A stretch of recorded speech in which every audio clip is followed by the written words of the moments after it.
বিশ্বনবীর একমাত্র কুমারী বউ নাম কি? আয়েশা। বিশ্বনবী বললেন উরিতুকি ফিল মানামি সালাসা লায়াল। আয়েশা, বিয়ের আগে তোরে কিন্তু আমি 3 বার স্বপ্নে দেখছিলাম। সুবহানাল্লাহ কইবেন না? সুবহানাল্লাহ। বড্ড খুশি হয়ে গেলেন আয়েশা। এরপরে বললেন 3 বার স্বপ্ন দেখার পরে তোমার ব্যাপারে মনের মধ্যে কেমন কেমন যেন ভালো লাগে। তারপরে একটা ছোট্ট কাগজের মধ্যে, জান্নাতি কাগজ, রেশমি কাপড়ের মধ্যে তোমার চেহারাটা এনে জিব্রাইল বললেন দেখেন নবী কেমন লাগে। আমি কইলাম ভালো লাগে। কার মেয়ে? আপনার বন্ধু আবু বকরের মেয়ে। বিয়ে করবেন নাকি? বিশ্বনবী বললেন ও জিব্রাইল, তুমি যদি ঘটক হও, আল্লাহ যদি হয় কাজী, আমি মুহাম্মদ বিয়েতে রাজি। সুবহানাল্লাহ। সুবহানাল্লাহ পড়েন। সুবহানাল্লাহ। বিয়ে হয়ে গেল, কিন্তু ঘরে দামি ফার্নিচার নাই, টাকা পয়সাও তেমন নাই, কিন্তু আছে খালি সুখ। আছে কি? যেটা টাকা দিয়ে কিনা যায়। টাকা দিয়ে বাড়ি কিনা যায়, গাড়ি কিনা যায়, সুখ কিনা যায় নাকি? টাকা দিয়ে বিছানা কিনা যায়, বালিশ কিনা যায়, ঘুম কিনা যায় নাকি? কথা বলেন। এজন্য সুখ দেয়ার মালিক কে? আল্লাহ। দোকানে সুখ পাওয়া যায়?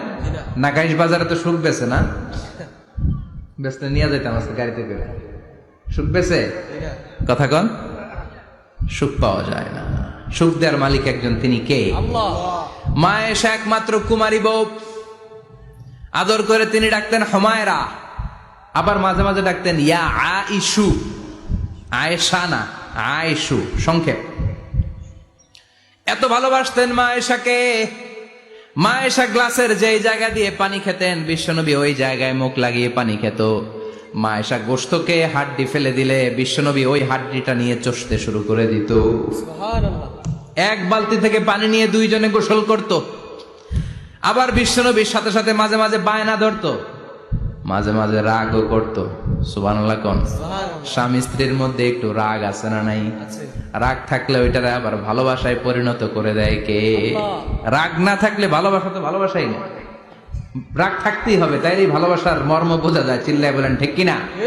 ক্ষুধা না থাকলে খাবারের মর্যাদা বোঝা যায় না। সারাদিন পেট ভরা, খাওয়ার মজা বুঝবেন? ক্ষুধা, প্রচন্ড ক্ষুধা, তৃষ্ণার্ত, লেবুর শরবত পাইলে অমৃতের মতো লাগবে। প্রচন্ড ক্ষুধা, হাজি বিরিয়ানি পাইছেন 1 প্লেট, ইচ্ছা মতো খাবেন, কিন্তু পেট ভর্তি, হাজি বিরিয়ানি খাওয়া যাবে? এজন্য রাগ না থাকলে ভালোবাসা যে কত দামি, ভালোবাসা যে আল্লাহর পক্ষ থেকে কত বড় নেয়ামত বোঝা যায় না। মাঝে মাঝে মা আয়েশা রাগ করতেন। শুনতেছেন? বিশ্বনবী বলেন আয়েশা, কখন তুমি রাগ করো, কখন তুমি আমারে ভালোবাসো আমি বুঝি। সুবহানাল্লাহ পড়েন। মা আয়েশা বললেন কেমনে বুঝেন? বিশ্বনবী বললেন যখন তুমি রাগ করো তখন নামাজের পরে দোয়ার মধ্যে বলো, ও ইব্রাহিম আলাইহিস সালামের আল্লাহ, আপনি আমার উপর দয়া করেন। তার মানে তুমি রাগ করে আছো, আমার নাম নাও নাই। আর যখন আমার উপর খুশি থাকো, নামাজের পরে দোয়াতে বলো, মুহাম্মদ সাল্লাল্লাহু আলাইহি ওয়াসাল্লামের আল্লাহ, আপনি আমাদের উপর রহমত করেন। তার মানে খুশির সময় তুমি আমার নাম নাও, রেগে গেলে অন্য নবী দেয়া দোয়া সাইরা দাও, রেগে গেলে আমার নামটা নাও না। মা আয়েশা বলে নবী গো, আমি তো শুধু নামটাই মুখ দিয়ে নেই না, কিন্তু কলিজা থেকে তো আপনারে বাদ দিতে পারি না। আল্লাহু আকবার। কি ভালোবাসা! মা আয়েশা বলতেন আমি যখন বিশ্বনবীর সাথে শীতের রাতে এক ল্যাপের নিচে ঘুমাতাম, তখনও জিব্রাইল ওহী নাজিল করত। সুবহানাল্লাহ নাই? সুবহানাল্লাহ। কোন স্ত্রীর সাথে অন্তরঙ্গ বসবাসের সময় কোরআনের ওহী নাজিল হতো না। একমাত্র মা আয়েশার সাথে যখন এক বিছানার এক ল্যাপের নিচে 2 জন শুয়ে আছে, কোরআনের আয়াত নাজিল করছে কে? আবার মা আয়েশা বলছেন আমার কারণে ও মুসলিম উম্মাহ তোমরা তায়াম্মুমের বিধান পেয়েছো। ফাতায়াম্মামু সাঈদান তাইয়্যিবা। মা আয়েশা একটা যুদ্ধে গিয়েছিলেন, যুদ্ধ থেকে ফেরার পথে মা আয়েশার গলার লকেট নাই। মাঝে মাঝে হয় না, মহিলা গলার লকেট পায় না, পুরা বাড়ি আগুন করে ফেলাইছে, লকেট নাই। লয়ে গেল রে, নিয়ে গেল রে, হারাইলাম রে। মা আয়েশার লকেট নাই। লকেট হারানোর পরে মা আয়েশা কান্নাকাটি। বিশ্বনবী বললেন থামো। অনেকক্ষণ থামার পরে লকেট খুঁজে পায় না। সবাই খোঁজাখুঁজি, লকেট কই, লকেট কই, লকেট খুঁজে পায় না। ওদিক দিয়ে মাগরিবের নামাজের সময়ও শেষ, নামাজের সময় শেষ। আর যেই জায়গায় লকেট খোঁজার জন্য থামা হয়েছে ওই জায়গায় আবার পানি নাই, পানি সামনে, পানির দিকেও যেতে পারে না, লকেটও খুঁজে পায় না, নামাজও পড়া যায় না। সব সাহাবীরা মিছিল শুরু করছে, আবু বকর রে ধর ধর ধর, আবু বকর রে ধর। আবু বকরের মেয়ের কারণে নামাজ আমাদের চলে যাচ্ছে। সাইয়েদনা আবু বকর ঘটনা বেসামাল দেখে আয়েশার কাছে গেল, যে দেখে বিশ্বনবী মা আয়েশার কোলের মধ্যে, ল্যাপের মধ্যে মাথা দিয়ে শুয়ে আছে। রাগের চোটে বুখারীর বর্ণনা, আঙ্গুল নিয়ে মা আয়েশার পেটের মধ্যে দিল এক খোসা। লকেট হারাইলি কেন ক? তোর জন্য বাইরে মিছিল চলে, তোর জন্য বাইরে সব সাহাবারা বলে নামাজ পড়তে হবে, সময় নাই। ও আবু বকর, আপনার মেয়ের কারণে এই কাণ্ড। খাসরা মানে কুমর। আবু বকর মা আয়েশার খাসরাতে এত জোরে গুতা মেরেছেন, মা আয়েশা বললেন এই গুতার কারণে আমি অনেক দূরে চলে যাওয়ার কথা ছিল ব্যথার চোটে, কিন্তু যাই নাই, কারণ কোলে কে? কোলের মধ্যে বিশ্বনবীর মাথা, নড়ে গেলে বিশ্বনবীর ঘুম ভেঙে যাবে, ব্যথাটা হজম করেছি, নড়ি নাই।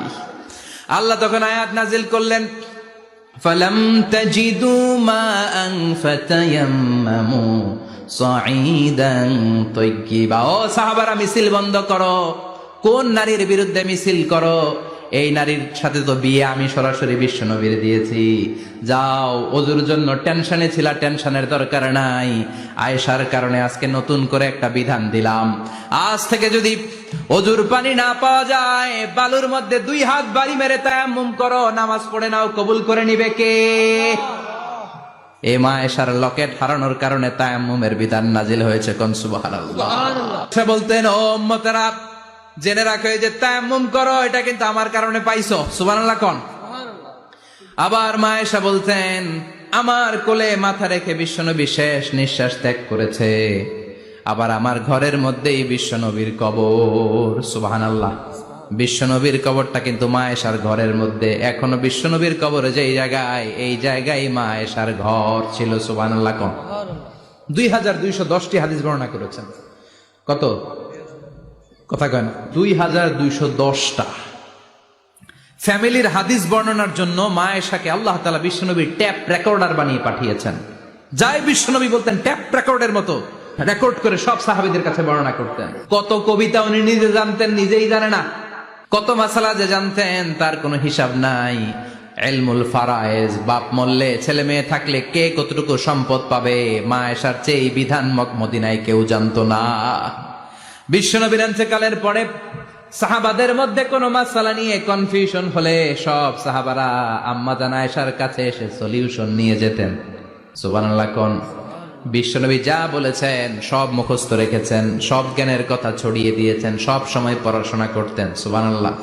তার মানে মা আয়েশার জীবনী থেকে আপনাদের জন্য শিক্ষা হচ্ছে জ্ঞানার্জন, জ্ঞানানুরাগী হতে হবে।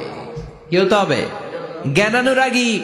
বুখারীর বঙ্গানুবাদ পাওয়া যায়, কোরআনের বঙ্গানুবাদ পাওয়া যায়, ইসলামিক অনেক ভালো ভালো রাইটারের বই পাওয়া যায়, ঠিক কিনা? এগুলো পড়ার দরকার আছে না নাই? অনেকে বলে, হুজুর আমার ছেলেটা মোবাইল ছাড়া কিছু বোঝে না। কি কয়? মোবাইল ছাড়া কিচ্ছু বোঝে না। হুজুর মোবাইল দিলে ঠান্ডা, মোবাইল নিলে কান্দে, এরকম আছে না নাই? এর কারণ হাজব্যান্ড ওয়াইফ দুইটার কাছে সবসময় মোবাইল। কথা কন।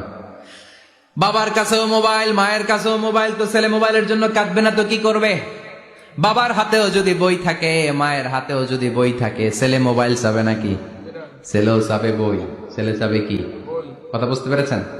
এই জন্য জ্ঞান অনুরাগী হতে হবে মা আয়েশার মতো। মা আয়েশা 2210টা হাদিস মুখস্থ করেছে, আপনি কয়টা করছেন? উনি পারলে আপনি পারবেন না কেন? মায়েরা শুনতেছেন তো? আশা করি আপনারা শুনতেছেন। তাহলে মা আয়েশার জীবনী থেকে আমরা শিক্ষা পেলাম, জ্ঞান চর্চা করতে হবে।